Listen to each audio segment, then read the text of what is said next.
une échelle et un petit intestin. Mais ce qui a véritablement déconcerté les enquêteurs et horrifié sa famille, c'est que son corps ne montrait aucun signe d'avoir été ouvert ou déchiqueté, rendant presque impossible l'idée que des animaux aient pu faire cela. Alors, la question demeure. Que s'est-il vraiment passé pour Mike Mansolt? Comment es-tu mort, Mike? Depuis plus d'1 an, la famille se pose cette question. Le lien entre lui et ses chaussures de conducteur ne s'assemble pas. Nous avons souvent pensé à la possibilité que quelque chose ait été jeté d'en haut.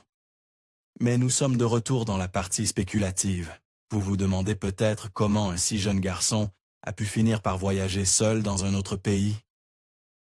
Eh bien, Mike n'était pas novice en matière de voyage.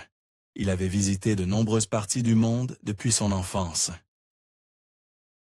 Né le 20 août 1998, dans la ville d'Oldenburg en Allemagne, une ville comptant plus de 160 000 habitants, Mike a été élevé par ses parents, Bernd et Susanne Mansolt. Ses parents ont fini par divorcer et ont chacun refait leur vie avec de nouveaux partenaires. Mike est resté avec sa mère, qui a plus tard eu une fille nommée Maria, tandis que son père a également eu un fils nommé Daniel. Malgré les changements familiaux, Mike s'entendait bien avec ses 2 demi-frères, et Sœur Seth chérissait leur compagnie. Il avait toujours rêvé d'avoir des frères et sœurs avec qui jouer. Dès son plus jeune âge, Mike avait un cœur d'aventurier.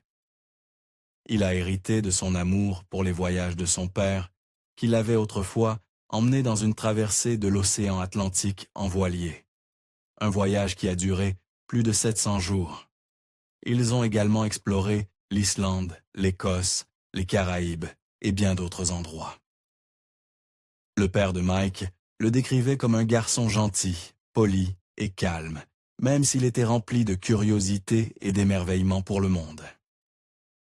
En juillet 2016, Mike, alors âgé de 17 ans, a décidé de voyager seul pour la toute première fois. Sa destination, Malte, une magnifique île méditerranéenne située à seulement 58 miles au sud de la Sicile, en Italie. Avec une population d'environ 500 000 habitants et un peu plus de 120 miles carrés de terre, Malte est une destination estivale populaire, connue pour ses plages, son climat chaud et son faible taux de criminalité. Mike s'y est rendu en avion pour rendre visite à sa petite amie qui suivait un cours de langue. Et évidemment, il était très excité à l'idée de la rejoindre. La rencontre avec sa petite amie a eu lieu le 8 juillet 2016, lorsque Mike a atterri sur l'île de Malte. Sans perdre de temps, il s'est rendu directement à La Valette, la capitale où elle l'attendait. Les deux étaient ravis de se retrouver, et l'île semblait être le cadre parfait pour une escapade romantique et aventureuse. Ils ont passé les jours suivants à vivre l'instant présent, riant, explorant et profitant du soleil méditerranéen. Ensemble, ils ont flâné dans des rues colorées, se sont détendus sur des plages dorées, ont goûté de nouveaux plats et admiré le charme historique de Malte. C'était le genre de voyage qui semblait presque magique, celui qui reste gravé dans votre cœur longtemps après qu'il est terminé. Mais pour Mike, le voyage n'était pas encore prêt à se terminer.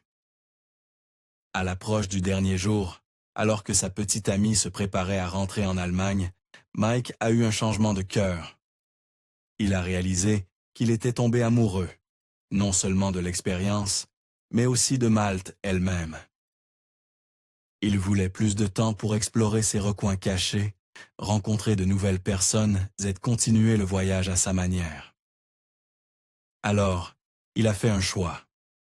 Il a dit au revoir chaleureusement à sa petite amie, promettant de rester en contact, et a ensuite informé ses parents qu'il souhaitait rester sur l'île quelques jours de plus. En Allemagne, la mère de Mike, Susanne, était chez elle, tandis que son père, Bernd, était en vacances en Croatie avec d'autres membres de la famille. Aucun des deux parents n'a hésité lorsque Mike leur a annoncé son changement de plan. Il lui faisait entièrement confiance. Comme mentionné plus tôt, Mike n'était pas n'importe quel adolescent. Il voyageait depuis qu'il était très jeune, visitant presque tous les coins du monde. Ses parents disaient souvent qu'il était inhabituellement mature pour son âge. Calme, indépendant et débrouillard, Mike avait une confiance tranquille qui le distinguait. Il savait gérer des situations qui auraient déstabilisé certains adultes. Alors, quand il leur a dit qu'il voulait rester un peu plus longtemps, il n'était pas visiblement pas inquiet. Il croyait en lui. Après que sa petite amie est rentrée en Allemagne, Mike était prêt à découvrir Malte à sa manière. En solo, spontanément et sans filtre. Il s'est installé dans un hôtel à Sliema, une ville côtière, animée sur la côte nord-est de l'île. Si vous êtes déjà allé à Sliema, vous savez que c'est un lieu vibrant, fourmillant de touristes, bordé de cafés élégants, de restaurants et de boutiques, et toujours animé, peu importe l'heure de la journée. C'est aussi la ville la plus densément peuplée de Malte, ce qui signifie qu'il se passe toujours quelque chose, à tout moment. Mike a réservé une chambre à l'hôtel Astra, un endroit bien connu dans la région, populaire auprès des voyageurs solitaires. Ce n'était pas trop luxueux, mais il avait tout ce dont il avait besoin. Une chambre propre, un bon Wi-Fi et une vue sur la Méditerranée. C'était la base parfaite pour un jeune aventurier souhaitant explorer l'île à son propre rythme. Le matin du 18 juillet, les choses ont commencé de manière assez normale. Ou du moins, elles semblaient normales. Les images de la vidéosurveillance de l'hôtel ont capturé Mike quittant la chambre 105 à exactement 8h39 du matin. Il semblait calme, décontracté, juste un gars commençant sa journée. Vers 9h10, il a été vu à nouveau au comptoir de la réception de l'hôtel. Il a posé quelques questions, rien d'inhabituel, juste une petite conversation avec le personnel, probablement à propos des attractions locales ou de la location de vélos. Il était poli, souriant, avec la même attitude décontractée qu'il arborait toujours. Après une brève discussion, il est remonté à l'étage. Il est resté dans sa chambre pendant presque 1 heure, puis à 9h55, il a quitté la chambre 105 à nouveau, et c'est la dernière fois qu'on l'a vu de manière confirmée. Sur les images de la vidéosurveillance de l'hôtel, il portait un t-shirt bleu, avec un sac à dos noir sur une épaule et son téléphone à la main. Il semblait prêt pour une nouvelle aventure sous le soleil éclatant de Malte. Dans son sac à dos, il avait emballé l'essentiel. Sa caméra GoPro, un chargeur portable, sa pièce d'identité, une carte de crédit et un peu d'argent liquide. Juste assez pour une excursion d'une journée.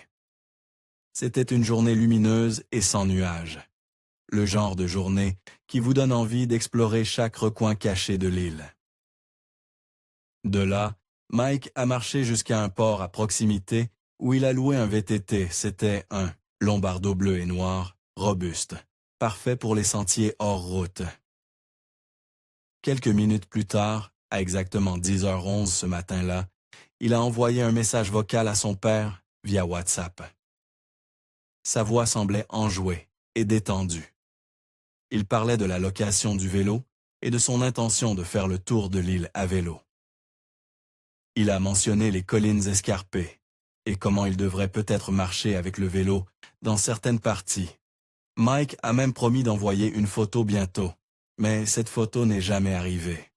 Et ce fut la dernière fois que quelqu'un a eu de ses nouvelles. Pendant quelques jours, personne n'a entendu parler de Mike. Et au début, personne ne s'est affolé. Mike était toujours du genre aventureux.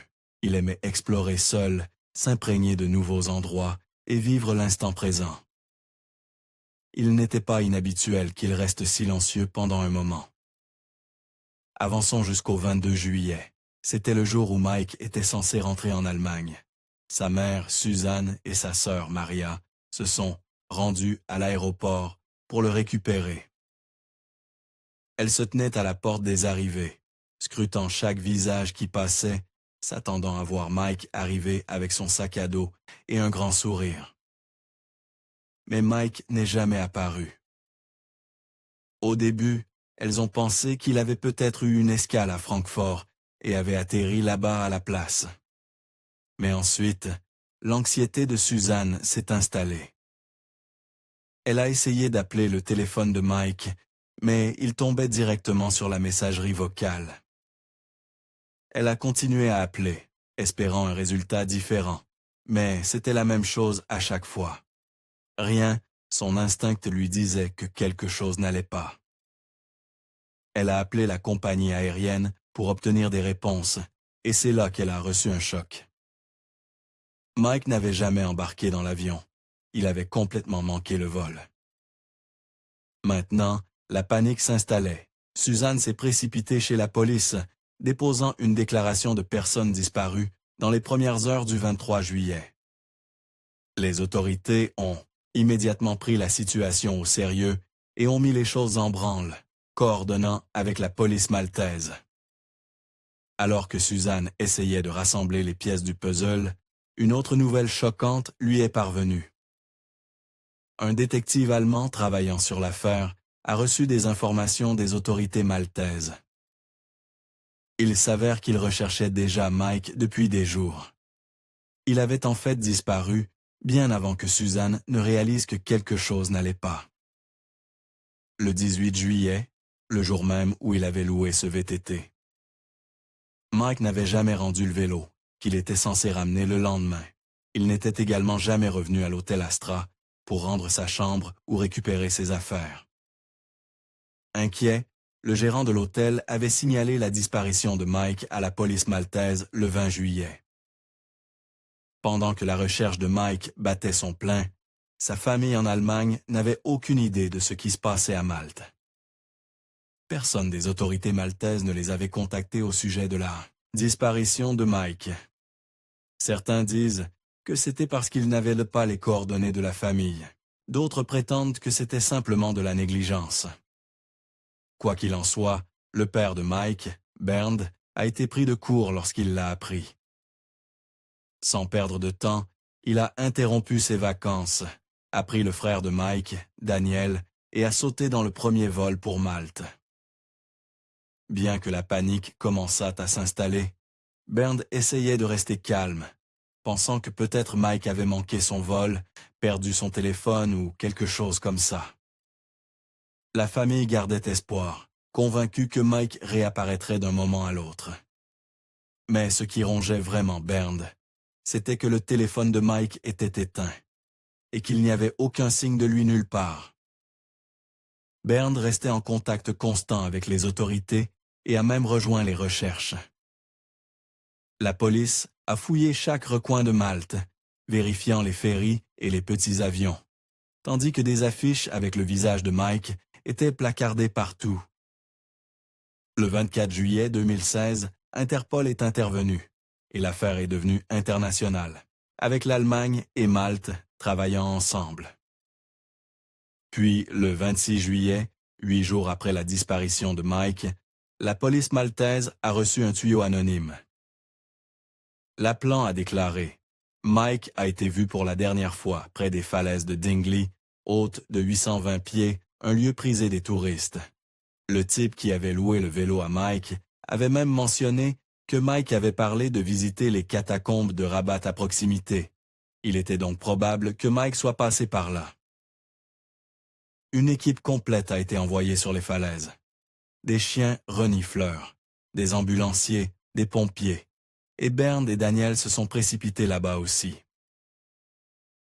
Quand ils sont arrivés, des journalistes posaient déjà des questions, et les équipes d'urgence étaient sur place. Le chien de recherche a rapidement repéré une piste, et après des heures de recherche, l'impensable s'est produit. Mike a été retrouvé, mais pas vivant. Son corps a été découvert au pied des falaises, caché sous des buissons, dans un affleurement rocheux. Le vélo qu'il avait loué a été trouvé 98 pieds au-dessus de lui, complètement détruit. Le corps de Mike a été envoyé pour une autopsie, et les enquêteurs ont trouvé ses baskets et ses lunettes de soleil à proximité. Mais Mike était pieds nus. Son sac à dos, contenant son téléphone, son ordinateur portable, sa GoPro, son argent et ses cartes de crédit, étaient introuvables. Et la chose la plus étrange, du foin frais a été trouvé près de son corps, comme si quelqu'un avait marché dessus et en avait laissé un morceau derrière. Mais ça ne pouvait pas être Mike. Il était pieds nus, et ses baskets étaient à plusieurs pieds de là. Quand ils ont interrogé un fermier local pour savoir s'il savait quelque chose à propos du foin, il a simplement répondu qu'il ne savait rien. Le père de Mike, Bernd, n'était pas prêt à laisser quoi que ce soit passer. Après avoir parlé avec le fermier près des falaises, il pouvait sentir que quelque chose clochait. Le fermier semblait trop nerveux, presque comme s'il évitait les questions. Quand Bernd lui a demandé s'il avait vu quelque chose d'inhabituel, ou s'il savait où pouvait être le sac à dos de Mike, le fermier a continué à insister qu'il ne savait rien. Mais Bernd n'y croyait pas. Son cœur était brisé par la perte de son fils, mais il refusait de s'effondrer complètement. Il devait découvrir ce qui s'était vraiment passé. Le frère de Mike, Daniel, a été le plus durement touché. Contrairement à certains demi-frères et sœurs qui peinent à s'entendre, Daniel et Mike étaient inséparables. Ils étaient comme les deux doigts de la main, rêvant toujours de voyager à travers le monde ensemble lorsqu'ils seraient plus grands. Mais maintenant, ces rêves étaient arrachés, laissant Daniel avec une douleur impossible à ignorer. Mon frère est un jeune homme robuste, athlétique. Il cherche toujours un nouveau défi, une nouvelle destination à explorer.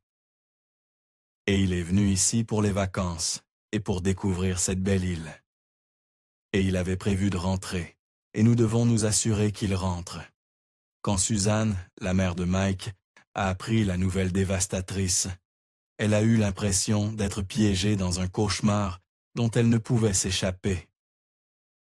L'idée que son fils était parti était tout simplement inimaginable. La sœur de Mike, Maria, était elle aussi effondrée. Le lien qu'ils partageaient était indestructible, et maintenant, elle ne reverrait plus jamais son frère. Et puis, il y avait la petite amie de Mike, qui était déjà arrivée en Allemagne, attendant impatiemment son retour. Elle comptait les jours, rêvant de le retrouver enfin. Mais, en un clin d'œil, ses projets ont été brisés, et l'avenir qu'ils avaient imaginé ensemble était perdu à jamais.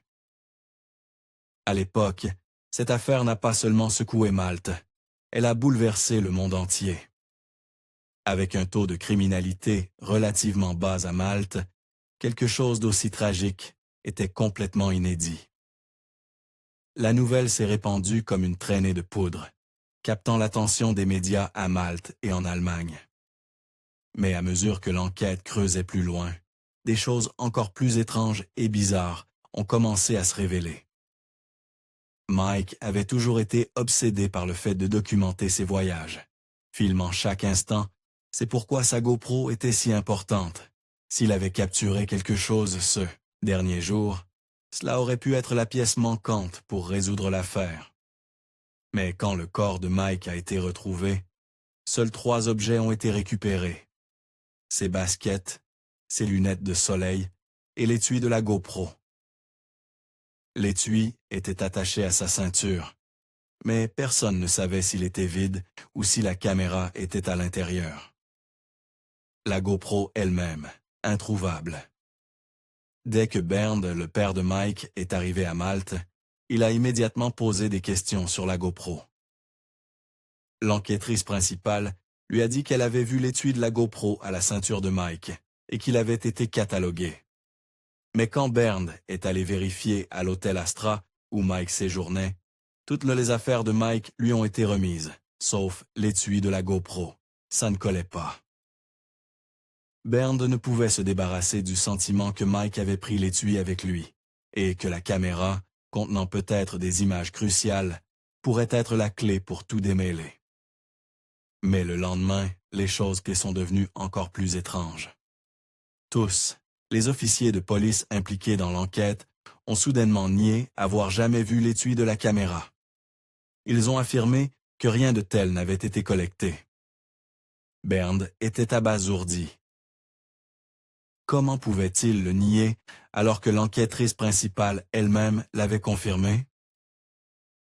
Quand il l'a confrontée, elle a maintenu la même histoire. Il n'y avait pas d'étui. Quelque chose était décidément louche. Juste quand il semblait que l'affaire ne pouvait pas devenir plus bizarre, la police a fait une déclaration, affirmant que la mort de Mike était un accident. Selon eux, il était simplement tombé de la falaise en roulant à vélo. Mais la manière dont le corps de Mike a été retrouvé ne correspondait pas du tout à cette explication. S'il était tombé en roulant, il serait tombé directement, non, mais le corps de Mike a été retrouvé dans une position suggérant qu'il était tombé en arrière, ce qui était presque impossible s'il s'agissait d'une chute naturelle. Malgré toutes les incohérences, la police a rapidement clos l'affaire, affirmant que Mike était tombé d'une hauteur de plus de 30 mètres et avait somehow roulé jusqu'à l'endroit où son corps a été découvert. Mais il y avait plus. Le coroner, qui a examiné le corps de Mike, a dit à Bernd que Mike n'avait pas souffert parce qu'il s'était brisé la nuque en 2 endroits, ce qui a causé une mort presque instantanée. Mais voici le hic. Aucune radiographie n'avait été faite sur le corps de Mike à ce moment-là. Alors, comment le coroner pouvait-il faire cette affirmation? Était-il simplement en train de deviner? 1 mois plus tard, le rapport d'autopsie a finalement été publié. Il a confirmé par des tests ADN que le corps était bien celui de Mike. Il a également révélé que Mike était mort depuis environ 8 jours lorsqu'il a été retrouvé, ce qui signifiait qu'il était probablement mort le jour même où il avait quitté l'hôtel pour explorer l'île. Mais voici la partie la plus bizarre. L'autopsie a montré que Mike n'avait aucun os cassé. Aucun c'était hautement suspect, surtout en considérant qu'il était censé être tombé de plus de 98 pieds. Si cela était vrai, il aurait dû au moins se casser un bras ou quelque chose. Mais aucun fracture. Cette révélation a jeté un doute sur la déclaration du coroner et a fait croître les soupçons de Bernd. Un examen médico-légal du vélo, loué par Mike, n'a fait qu'approfondir le mystère. L'état du vélo ne correspondait pas à ce qu'on attendrait d'une chute de plus de 98 pieds d'une falaise. Tout commençait à sembler faux, comme des pièces d'un puzzle qui ne s'emboîtaient pas. Puis, quelques jours avant que le rapport d'autopsie officiel ne soit finalisé, un employé de la morgue, qui avait été responsable du corps de Mike, a approché Bernd avec un avertissement discret. Elle lui a dit que tout concernant la mort de Mike semblait suspect. L'absence d'os cassés contredisait complètement l'histoire de la police, selon laquelle Mike était simplement tombé de la falaise en roulant à vélo. Elle a exhorté Bernd à réfléchir soigneusement à ses prochaines étapes, suggérant que la police semblait n'avoir aucun intérêt à poursuivre l'affaire plus loin. Cela n'a fait qu'ajouter aux méfiances croissantes de Bernd envers l'enquête. Désespéré pour des réponses, Bernd est allé parler avec le chef de l'enquête, la même officière qui avait d'abord affirmé avoir vu l'étui de la GoPro attaché à la ceinture de Mike, pour ensuite le nier. Mais cette fois, elle a refusé de lui parler. Elle a éludé ses questions et a agi comme si toute l'affaire ne méritait pas son attention. Cela n'a fait qu'alimenter les soupçons de Bernd. Pourquoi l'enquête était-elle si mal gérée? Pourquoi niant-il même les faits les plus simples? Il continuait à presser les autorités au sujet de la GoPro de Mike, croyant qu'elle détenait la clé pour comprendre ce qui s'était vraiment passé. Quelques jours plus tard, le département médico-légal de Malte a remis à Bernd une caméra, affirmant qu'elle appartenait à Mike. Mais ce qu'ils lui ont donné était un vieux modèle Canon, des débuts de la photographie numérique, pas la GoPro Hero 2 que Mike utilisait pour documenter ses voyages. Avec la caméra est venue une carte mémoire, complètement détruite. Les autorités ont affirmé qu'elle avait été trouvée à l'intérieur de la caméra lorsqu'elle avait été récupérée, à côté du corps de Mike. Bernd a immédiatement su que ce n'était pas la caméra de son fils. Les autorités essayaient de faire passer une vieille caméra obsolète pour celle de Mike, probablement dans l'espoir qu'il cesserait de poser des questions sur la vraie GoPro. À ce stade, la famille de Mike était devenue profondément méfiante envers la police maltaise. Le manque d'intérêt pour l'affaire, les incohérences et les actions étranges des autorités étaient trop nombreux pour être ignorés. Bernd a confronté certains officiers au sujet de qui aurait pu voler les affaires de son fils. Les officiers, presque avec dédain, ont affirmé que personne à Malte ne volerait des objets sur un corps, suggérant que cela pourrait être un touriste. Mais ensuite, il y avait les relevés téléphoniques.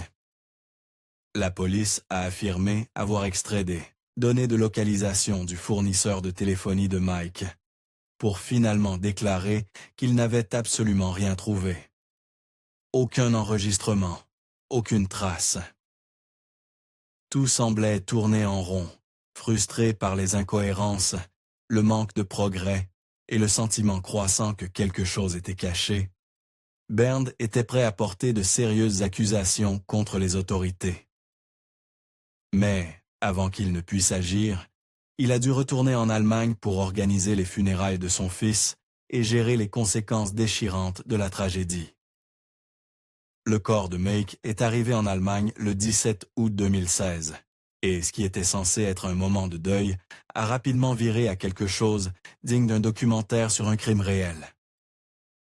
Le personnel de la maison funéraire, chargé de préparer son corps pour l'enterrement, a immédiatement été perturbé. Le corps de Mike semblait étrangement dégonflé, comme si quelqu'un avait laissé tout l'air s'échapper de lui. Il était évident que quelque chose n'allait pas. Pire encore, il n'avait pas été embaumé du tout, ce qui était bizarre, étant donné que son cas était encore sous enquête. L'odeur était sans équivoque, celle d'une décomposition brute, pas l'odeur chimique habituelle que l'on attendrait d'un corps préservé. Dès qu'ils ont réalisé cela, les employés de la maison funéraire ont appelé la police. Un officier a mentionné nonchalamment que le personnel de l'aéroport avait déjà trouvé le cercueil bien trop léger à son arrivée. Cela suffisait pour faire sonner toutes les alarmes imaginables. Le corps de Mike a été rapidement envoyé à l'université médicale de Hanovre, et ce qu'ils ont découvert était horrifiant. Son corps ne pesait que 16 kilogrammes. C'est environ 35 livres. Quand ils l'ont ouvert, presque tous ses organes internes étaient absents. Son cerveau, son cœur, ses poumons, son foie, son pancréas, ses glandes surrénales, son rein droit, sa vessie, son estomac, ses intestins. Chaque organe vital avait été retiré de son corps. Seuls de minuscules morceaux de son rein gauche, de son diaphragme, de sa rate et de son côlon restaient. Pas étonnant qu'il ait l'air si dégonflé. Il était pratiquement vide. Oui, il est normal de retirer les organes pendant une autopsie. Mais voici le hic. Ils sont censés être soit replacés dans le corps, soit remplacés par quelque chose comme du coton ou de la sciure. Et s'ils ne sont pas replacés, il devrait y avoir un rapport complet expliquant pourquoi. Rien de tout cela n'a été fait. Le corps de Mike a été laissé comme une coquille vide, sans explication, sans documentation et sans dignité. Sa famille était dévastée. Son père, Bernd, a écrit une lettre émouvante aux autorités maltaises, les suppliant de renvoyer les organes de son fils pour qu'il puisse l'enterrer correctement. Cependant, ce qu'il a reçu en retour était choquant. Le coroner a affirmé que des animaux avaient mangé les organes avant que le corps de Mike ne soit retrouvé. Sérieusement, ça n'avait aucun sens. L'autopsie maltaise initiale ne mentionnait absolument rien sur des morsures d'os d'animaux ou des blessures. Aucune marque de griffe, aucune peau mâchée, rien pour étayer cette affirmation farfelue. Et ainsi, les autorités allemandes sont intervenues. Ce qui ressemblait autrefois à un tragique accident commençait à ressembler de plus en plus à un crime. Elles ont ouvert une enquête complète. L'équipe médico-légale de Hanovre a demandé une copie du rapport d'autopsie initial de Malte. Mais, surprise, il n'est jamais arrivé. Et sans les organes d'Ali de Mike, leur deuxième autopsie était déjà limitée. Mais cela n'a pas empêché Bernd et Suzanne de se battre. Ils ont déposé une plainte officielle et exigé des réponses. Par l'intermédiaire de leur avocat, ils ont révélé un courriel du coroner maltais, où il affirmait maintenant que des rongeurs avaient mangé les organes et que le cerveau de Mike s'était liquéfié. Les parents en avaient assez des excuses. Ils ont porté l'affaire devant les tribunaux et les procureurs allemands ont commencé à pencher pour une théorie plus sinistre. Et si Mike avait été assassiné? Ils ont également dénoncé les coroners maltais pour avoir fait un travail incroyablement bâclé. Une nouvelle autopsie a été ordonnée, même si le corps s'était déjà détérioré. Cette fois, les officiels maltais devaient être présents pour que personne ne puisse déformer les faits. Et encore une fois, les résultats étaient troublants. Il n'y avait aucune marque de morsure, aucun signe de rongeur, juste une petite morsure sur le cou et une légère abrasion sur l'avant-bras. Définitivement pas assez pour expliquer les organes manquants. De plus, il a été reconfirmé que le corps de Mike était entièrement intact lorsqu'il a été retrouvé sous les falaises et transporté à la morgue maltaise. Plus important encore, la nouvelle autopsie a révélé ce qui pourrait être le plus grand échec de tous. Mike n'avait jamais été embaumé.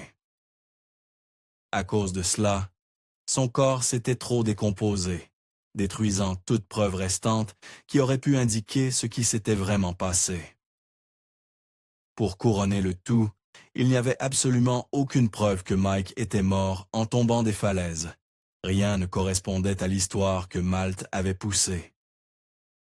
Et juste comme ça, une simple affaire de personnes disparues retrouvées mortes s'était transformée en un mystère complet. Malgré tout cela, les autorités maltaises ont maintenu leur version des événements, insistant sur le fait que Mike était tragiquement tombé d'une falaise. La première autopsie, réalisée par l'équipe médico-légale de Malte, comprenait 3 personnes, dont le docteur Mario, le principal médecin légiste du pays. Le docteur Mario, qui avait une réputation impressionnante, était présent lorsque le corps a été retrouvé et a effectué l'autopsie lui-même. Cependant, lorsque les parents de Mike et les journalistes ont demandé plus de détails, le docteur Mario était étrangement discret. Il n'a répondu qu'à un seul courriel du père de Mike, Bernd, disant que les organes étaient déjà absents avant l'autopsie, suggérant que des rongeurs les avaient mangés. Il a également mentionné que le cerveau de Mike s'était dissous à cause de la chaleur du soleil. Le docteur Mario a déclaré qu'il avait partagé ces informations avec le chef de l'enquête, mais l'équipe médico-légale allemande n'y croyait pas. Ils ont rapidement démystifié l'idée que des rongeurs avaient mangé les organes de Mike, car aucune marque de morsure n'a été trouvée sur son corps. Quant à la liquéfaction du cerveau sous le soleil, cela était tout simplement absurde selon les Allemands. Ils ont souligné que de nombreux pays ont des températures estivales dépassant 40 degrés Celsius. Et personne n'avait jamais vu quelque chose comme cela se produire. De plus, le docteur Mario avait documenté que le corps de Mike avait été retrouvé allongé sur le dos. Mais l'équipe allemande ne croyait pas qu'il était mort là où il avait été retrouvé. Ils ont théorisé que Mike aurait pu être vivant lorsqu'il a atteint la plage et aurait rampé vers une zone ombragée sous la falaise. Ils ont même envisagé l'asphyxie comme une cause possible de décès, surtout parce que l'os hyoïde de Mike était manquant, une indication d'étranglement. En novembre 2017, Bernd en avait assez. Il est retourné à Malte et a essayé de parler avec la police et les détectives impliqués dans l'affaire de son fils, mais il ne voulait bien pas coopérer. Il a ensuite déposé une demande légale pour accéder à tous les dossiers de l'affaire, pour se voir dire que le juge était malade et connu pour être lent dans l'approbation des décisions judiciaires. Finalement, Bernd a pu accéder aux documents par l'intermédiaire d'un diplomate allemand à Malte. Mais lorsqu'il a examiné les dossiers, plusieurs pièces clés manquaient. Les résultats de l'autopsie et les photos de la scène du crime avaient mystérieusement disparu. En janvier 2018, le gouvernement maltais a finalement cédé sous la pression des autorités allemandes et a rouvert l'affaire de Mike. Les premiers documents liés à l'affaire ont été envoyés en Allemagne et les médias allemands ont recommencé à couvrir l'histoire. Le Parlement allemand a même commencé à en débattre. Cependant, le nouveau juge assigné à l'affaire a également conclu que la mort de Mike était due à une chute de la falaise, et rien n'a vraiment changé.